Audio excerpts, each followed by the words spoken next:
antsika tsirairay avy indray izay manaraka tsy tapaka ity folo androm-bavaka ho an'ny vehivavy ity izay nampitondraina ny lohateny hoe enaniana inty aho.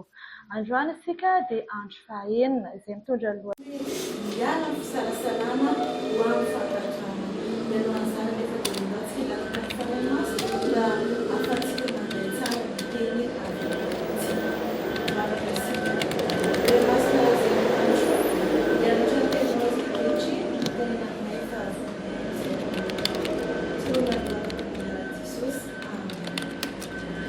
mazana no manjary fahazarana ny fiainantsika olombelona ny fisalasalana ary na dia efa misy aza ilay teny izay nomen'Andriamanitra antsika mba hampiorina tsara ny fontsika dia mbola mipetraka amintsika ihany izany fisalasalana izany. Dia mahatonga ny fanontaniana iray manao hoe inona ary no tokony atao antsika mba hiala ny fisalasalana io ka ho tonga ny fiankatoavana tsy misy fiambahambany. Androany dia hiresaka ny tantaran'ny olona anankiray ao am-baiboly isika dia tsy inona izany fa i Filipo. I Filipo dia anisan'ny mpianatra Jesosy 12 lahy. Kanefa dia nanana toetra somary miavaka kely Filipo na dia tao anatin'izany mpianatra izany ary. Andeha ary hojerevantsika ireo toetra telo izay nanana Filipo tao anatin'ny fisalasalana. Voalohany dia olo ny fahitana fa tsy olo ny finoana. Izany hoe miankina amin'ny zavatra hitany. Dia mandeha Jesosy dia niteny tamin'ny Filipo ao amin'ny Jaona voalohany, Jaona toko voalohany andiny fahatelo amby efapolo sy ny fahadimy amby efapolo. Jaona toko voalohany andiny fahatelo amby efapolo sy ny fahadimy amby efapolo manao hoe ary no niampitsy dia te hiala ho an'i Galilea Jesosy ary nahitany Filipo izy ka nanao taminy hoe manaraha ahy. Filipo kosa nahitany Natanaela ka nanao taminy hoe efa hitany ny soratan'olo sinisiny tao amin'ny lalàna sy ny nosoratako aminany dia Jesosy zanaky Josefa avy amin'ny Nazareta. Io andalan-teny io dia miresaka sahady ny toetra izay nananan'i Filipo. Miankina tamin'ny fahitany an'i Jesosy ny finoany ary tsy mino izy raha tsy efa nahita an'i Jesosy. Dia mbola nitoy ampy tantara ino navalin'ny Natanaelan'ny Filipo izao ny teny. Fa ho Natanaela taminy mbola misy zava-trova any Nazareta dia hoy Filipo tamin'ny aleha izaho. Eto ry ava-malala dia manamarika izany fa tsy mino Filipo raha tsy efa mahita ny zavatra raha tsy efa mahita ny tanomasony ary ny tanomasony iny no entiny inoany avy eo. Matetika nefa isika olombelona dia manao tahaka ny Filipo tokoa. Tsy mipetraka ilay finoana ara-baiboly izay voasoratra ao amin'ny Hebreo toko faharay ambin'ny folo andiny voalohany manao hoe ny finoana dia fatokiana amin'ny zavatra izay antenaina ary fanehoana zavatra tsy hita. Fa matetika ankamaroantsika dia efa mahita voamino fa mbola mipetraka ny fisalasalana indraindray rehefa misy olona manontany na hanao zavatra anankiray isika. Dia ava-malala izao nefa soratan'ny mpanoratra ao amin'ny pejy fahaenina ambin'ny folo anatin'ilay boky dia miteny hoe tsy miandratsika ho tonga lafatra amin'ny finoana ny tompo vao miantso isika manaraka azy. Ny dingana voalohany dia ny fanekena ny antsony manaraha azy ary ao anatin'ny fanarana azy no atsiny sy ampitongony fontsika mba tsy miankina ny tamaso intsony isika. Izay ny fanehoan'i Jesosy amintsika anaiky ny antsony dia rehefa mandray ny antsony isika dia ao anatin'ny fanekensika izany antsony izany no anamboarana tsikelikely atsika ho tonga anana ilay finoana tadiaviny antsika rehefa fio. Ina ny toetra faharoa izay nananan'ny Filipo ity koa dia izao rehefa manaraka ny fitaliana ny ahihany. Indray mandeha Jesosy dia nitony tany an-tendrombohitra manomboka maraina ka hatramin'ny mitatao volana ary mbola nitoy ny takariva nitory tenin'i Jesosy. Tamin'izay fotoana izay Jesosy dia nilaza tamin'ireo mpianatra satria ny mpianatra moa dia mpiara-miasa amin'i Jesosy manaraka azy etsy sy eroa. Dia hoy Jesosy tamin'ny mpianany hoe andao meo sakafo ilay olona ireo. Tamin'izay fotoana izay ny havana dia izao no navan'ny Filipo. Ao amin'ny Jaona toko fahaenina andininy fahafito dia izao no teneny. Filipo namaly azy hoe na dia mofo dinadinary roanjato aza dia tsy ampy azy rehetra ananany kely avy. Filipo zany teto dia nametraka ilay kajikajin'olombelona, ilay lôjikan-javatra, fa tsy ilay hoe maheo an Jesosy, mba hoe manana finoana an Jesosy. Dia miteny izy fa na dia vola dinadina roanjato aza izy, na dia mofo kely aza mbola tsy ho ampy andreo ireo. Dia efa zao ny zavatra misy. I Filipo dia mpianatra Jesosy. Ary efa nahita ireo fahagagana izay nataony Jesosy tamin'ny voalohany dia tsy inona zany fa ilay nanovany Jesosy rano eo tonga divay. Kanefa ny adin'ny Filipo io fitahiana, io fahagagana izay nataony Jesosy niaraka tamin'ny voalohany io. Ka tsy tsara intsony hoe afaka mbola manao izany Jesosy tamin'ny fotoana izay nanaovany Jesosy teo tendrombohitra io.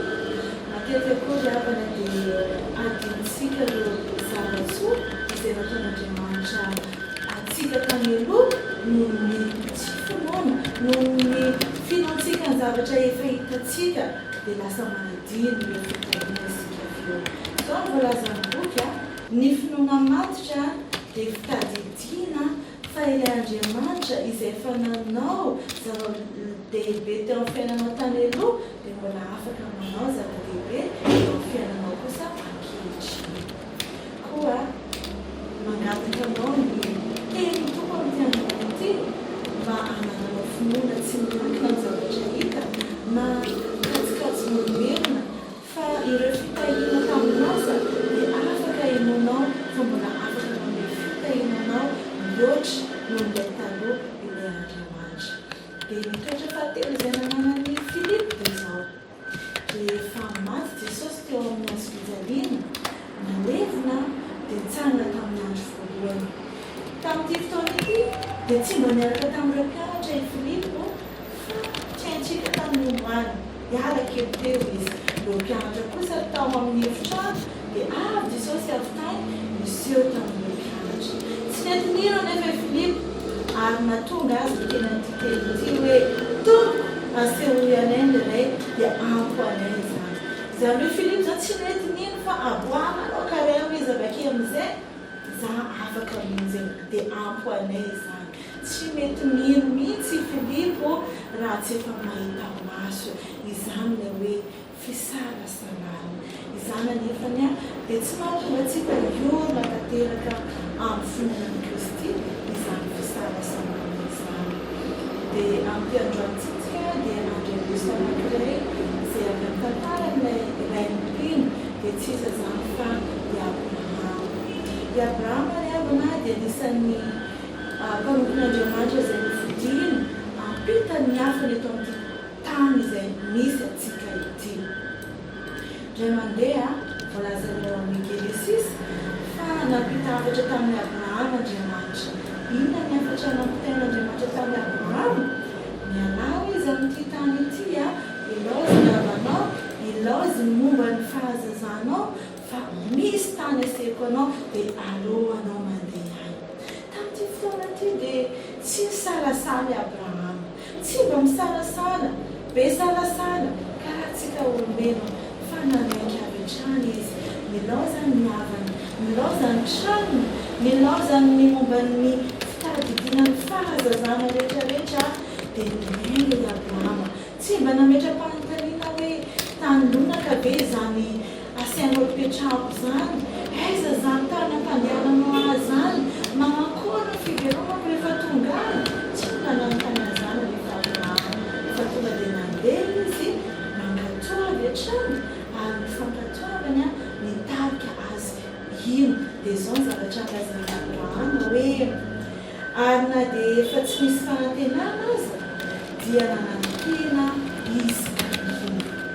Na dia tsy nampanantena azy Andriamanitra dia mbola nino Abrahama satria hainy fa Andriamanitra tsy mametrapetraka izany. Ka eto ry havana anaovantsika ny teny dia ny faniriana, io fisalasalana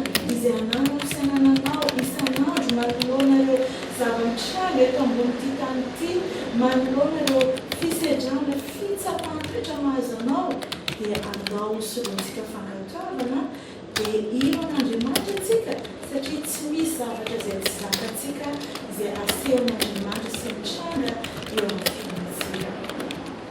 Dia izao no voalazany farany ato manao hoe manorina eo amin'ny Kristy isika amin'ny fankatoavana ny teniny, tsy izay faly fotsiny amin'ny fahamarinana no marina fa izay manatanteraka ny fahamarinana. Rehefa miaina amintsika ny fahamarinana ka ankatoavantsika izany dia mipetraka amintsika ny finoana dia andeha am-pinoana tsy misy fisalasalana antsika amin'ny fiainantsika.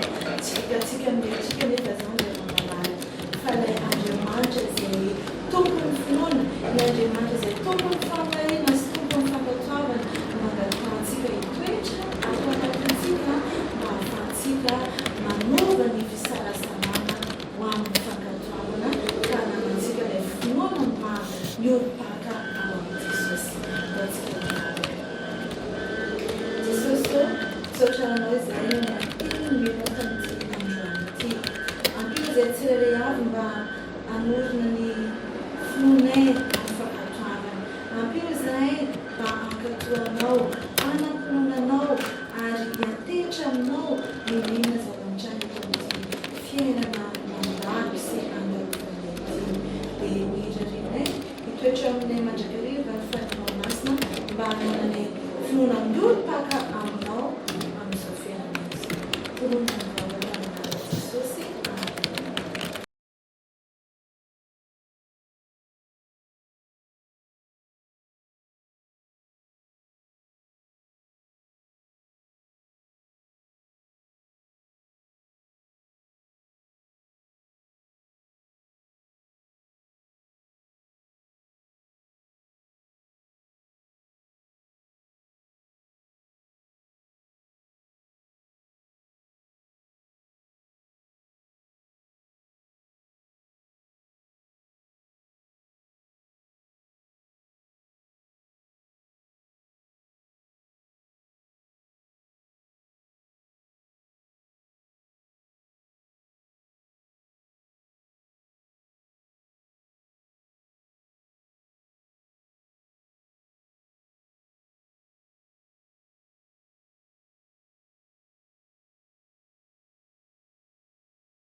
Sorry ianao mihaino sy mijeratra amin'ny farany mbola mitony folo andro mavakatsika rampitsa dia hiaina manavavana antsika misaotra anao.